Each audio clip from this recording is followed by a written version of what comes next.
Good afternoon student.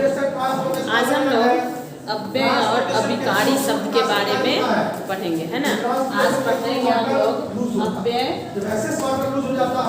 और अभिकारी। अव्यय को ही हम क्या करते हैं, अव्यय या अभिकारी, है ना। अव्यय को ही क्या करते हैं, अभिकारी शब्द भी रखते हैं। वाटर यूज करके लिस्ट कभी प्लांट ज्यादा हो जाता है तो उसको हम कहते हैं विल्टिंग ऑफ लीव्स।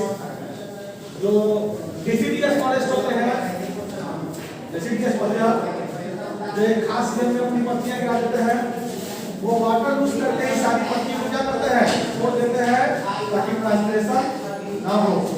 ठीक है, उसी को कहते हैं विल्टिंग। तो अव्यय या अभिकारी शब्द किसे कहते हैं, है ना।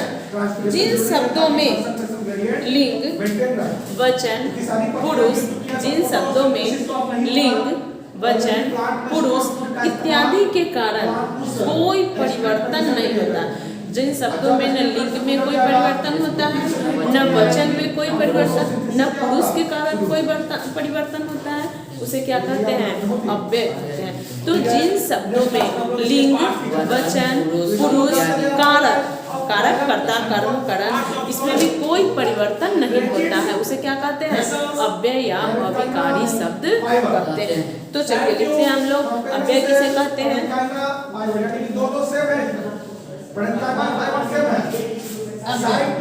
जिन शब्दों में यहाँ है ट्रेकिंग वेसल, यहाँ ट्रेकिंग वेसल हेड होता है, साइड ट्यूब कंपाउंड सेल, ठीक है। हाँ, वचन, पुरुष, कारक इत्यादि के कारण, जो जिस शब्द में लिंग में, वचन में, पुरुष में, कारक में इत्यादि के कारण में कोई परिवर्तन नहीं होता है, इत्यादि के कारण जिसमें कोई परिवर्तन नहीं होता है।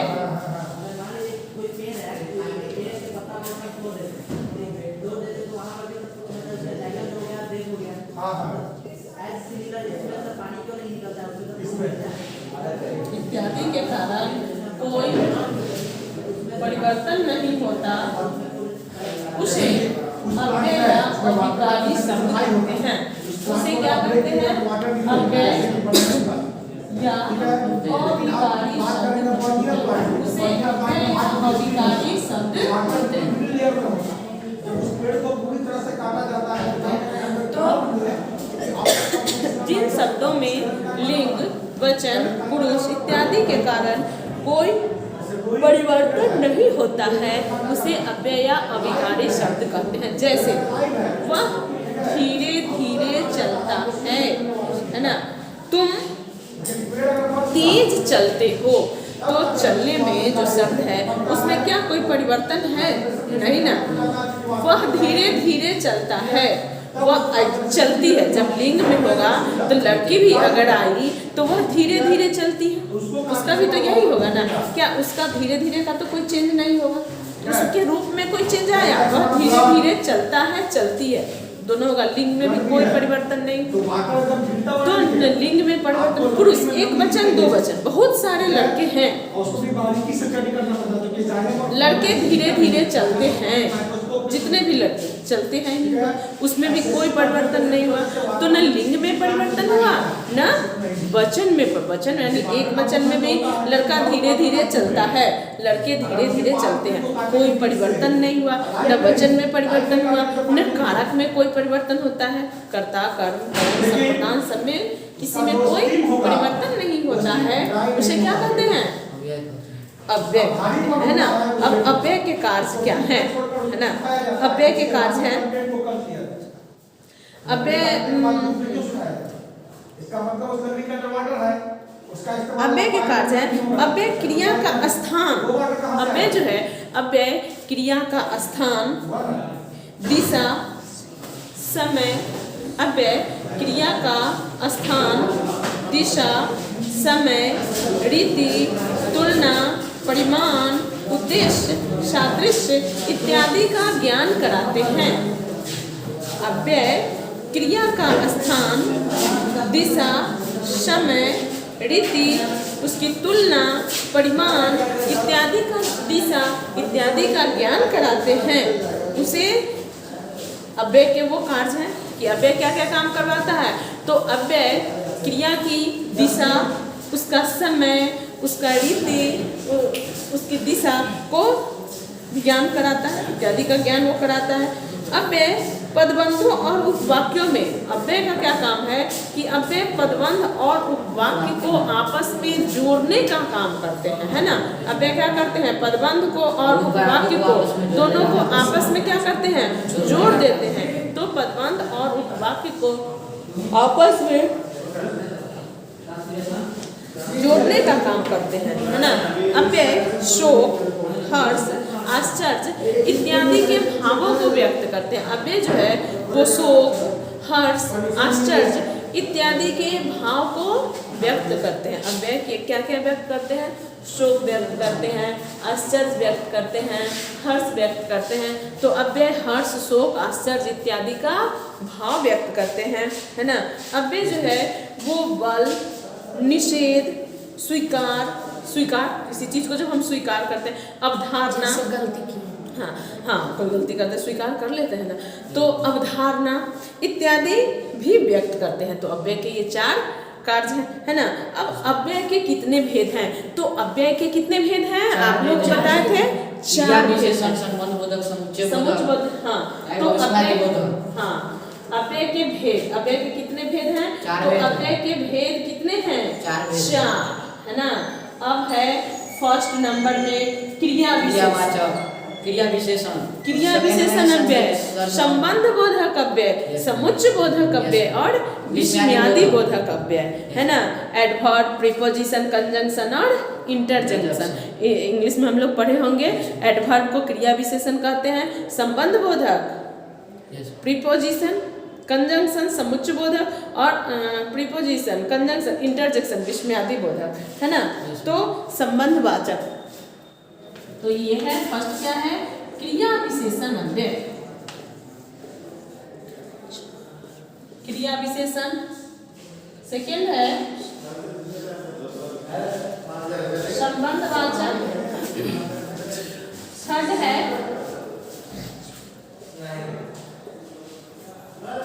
समुच्चय बोधक और फोर्थ नंबर में है विस्मयादि बोधक, है ना। और फोर्थ नंबर में क्या है, विस्मयादि बोधक। तो क्रिया विशेषण अव्यय, संबंध बोधक अव्यय, समुच्चय बोधक अव्यय और विस्मयादि बोधक अव्यय। अब कहते हैं क्रिया विशेषण किसे कहते हैं, क्रिया विशेषण किसे कहते हैं, जिन शब्दों से क्रिया की विशेषता का ज्ञान मिलता है उसे क्रिया विशेषण कहते हैं। इसको फेयर में करना है। अभी तक ये सब पढ़ाया हुआ रिवीजन में 1 से 9 तक का फेयर में करना है। ठीक है मैम 7 वो चैप्टर इसका ही लिख लिया है। जिन शब्दों से क्रिया की विशेषता का ज्ञान होता है, क्रिया की जो विशेषता बताता है, जिन शब्दों से क्रिया की विशेषता का ज्ञान होता है उसे क्रिया विशेषण अव्यय कहते हैं, है ना। जिन शब्दों से क्रिया की विशेषता का ज्ञान होता है उसे क्रिया विशेषण। अब क्रिया की विशेषता, जैसे सीता तेज दौड़ती है, तो दौड़ना क्या है, क्रिया है, लेकिन क्रिया की दौड़ना क्रिया विशेषण है, क्रिया है, दौड़ना क्रिया है। तो क्रिया की विशेषता कौन बताता है, तेज। क्रिया क्या है, दौड़ना, लेकिन यहाँ जो हम तेज बोल रहे हैं वो तेज क्या है, क्रिया की विशेषता होता है। कैसे दौड़ता है, तेज दौड़ता है, धीरे धीरे चलता है, यहाँ धीरे धीरे क्या हो जाएगा, क्रिया विशेषता बताता है। मोहन बहुत हंसता है ना, हंसना क्या है, क्रिया है, उसकी विशेषता बहुत हंसता है ना, बहुत बोलता है ना, ये क्या है, क्रिया विशेषण है। वह अभी तक नहीं आया, आना क्या है, क्रिया है, कब तक नहीं आया, अभी तक नहीं आया। तो यहाँ अभी तक क्या है, क्रिया विशेषण। तुमको खाना खाने जाना होगा।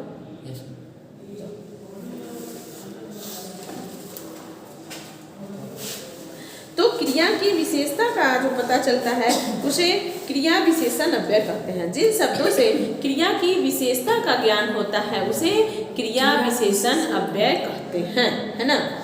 आगे है, क्रिया विशेषण के कितने भेद हैं? 4। 3। क्रिया विशेषण अव्यय के 3 भेद हैं। अव्यय के 4 भेद हैं और क्रिया विशेषण विशेषण के अव्यय के 4 भेद हुए, क्रिया विशेषण, संबंधवाचक, समुच्चयवाचक बोधक और विस्मयादि बोधक। अब है क्रिया विशेषण अव्यय के कितने भेद हैं? क्रिया विशेषण अव्यय के 3 भेद हैं, है ना। एक है साधारण क्रिया विशेषण, दूसरा संयोजक क्रिया विशेषण और तीसरा है अनुबद्ध क्रिया विशेषण। और क्रिया विशेषण को कितने आधार में बांटा गया है? तो 2 आधार में बांटा गया है। एक है 3 आधार में। क्रिया विशेषण को भी, इसको हम कितने आधार में बांटे हैं? कितने आधार में? आधार इसका कितना है? 3 है। तो क्रिया विशेषण को 3 आधार में बांटे हैं। एक है प्रयोग के आधार पर, दूसरा है रूप के आधार पर और तीसरा है अर्थ के आधार पर, है ना। तो क्रिया विशेषण को कितने आधार में बांटे हैं? 3 आधार में बांटे हैं। प्रयोग के आधार पर,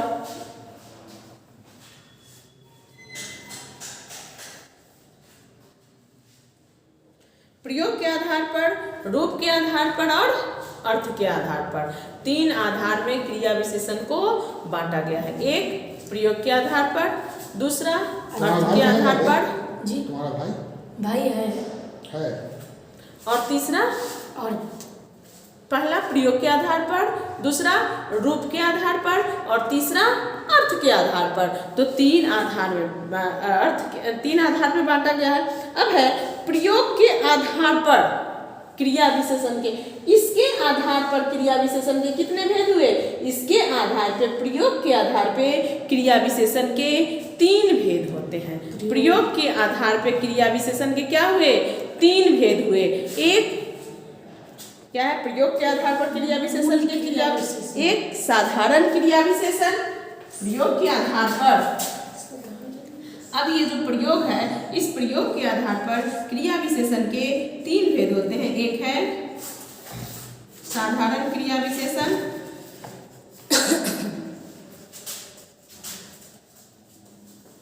दूसरा क्या है?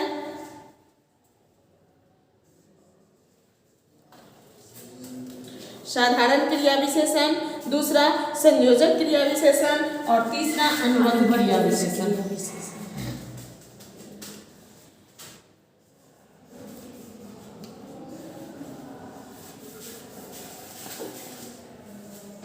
तीसरा क्या है? अनुबद्ध क्रिया विशेषण।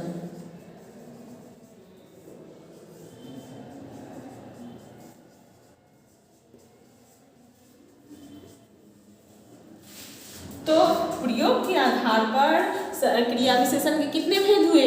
3 भेद होते हैं। एक साधारण क्रिया विशेषण, दूसरा संयोजक क्रिया विशेषण और तीसरा अनुबद्ध क्रिया विशेषण। तो प्रयोग के आधार पर क्रिया विशेषण के कितने भेद हैं? 3, है ना। अब यहाँ देख लो, अव्यय के 4 भेद हैं। क्रिया विशेषण, संबंधवाचक, समुच्चयबोधक और विस्मयादि बोधक। क्रिया विशेषण के को 3 आधार में बांटा गया है। क्रिया विशेषण कितने आधार में बांटा गया? हम शॉर्ट लिख रहे हैं, तुम पूरा लिखना है। क्रिया विशेषण को 3 आधार में बांटा गया है, इस तरह लिखना है आप लोगों को।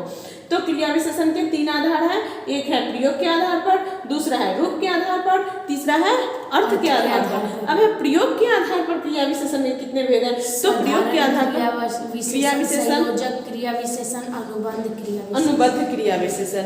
यहाँ तक में कोई दिक्कत नहीं है।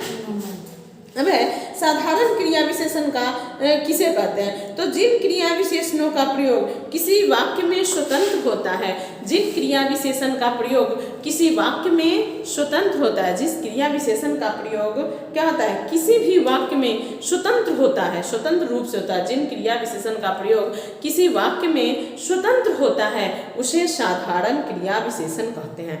तो जिन क्रिया विशेषण का प्रयोग किसी वाक्य में स्वतंत्र होता है उसे साधारण क्रिया विशेषण कहते हैं। स्वतंत्र रूप से होता है, वो आजाद रूप से होता है। जिन क्रिया विशेषण का प्रयोग किसी वाक्य में स्वतंत्र रूप से होता है उसे किसी भी वाक्य में जैसे लग सकता है, हाँ, स्वतंत्र रूप से होता है उसे साधारण क्रिया विशेषण कहते हैं, है ना।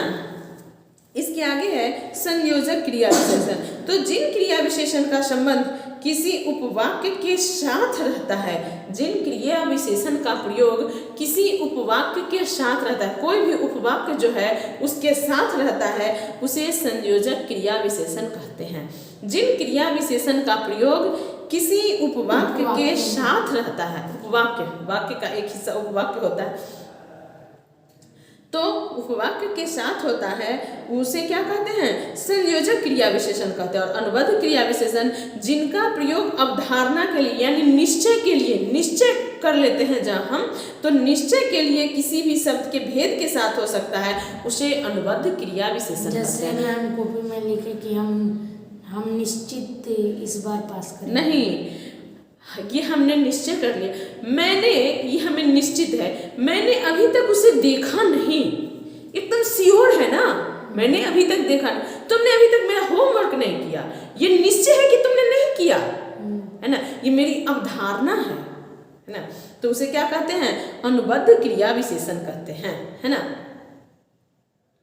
मैंने अभी तक देखा नहीं कि तुम अपना होमवर्क किए हो। सिर्फ यही, मैंने अभी तक देखा नहीं, इसका मतलब कि हमने अभी तक आपको देखा ही नहीं कि आपने नहीं देखे हुए हैं कि आप हैं या नहीं प्रेजेंट। फिर सेकंड है, सेकंड एग्जाम्पल दे रहे हैं,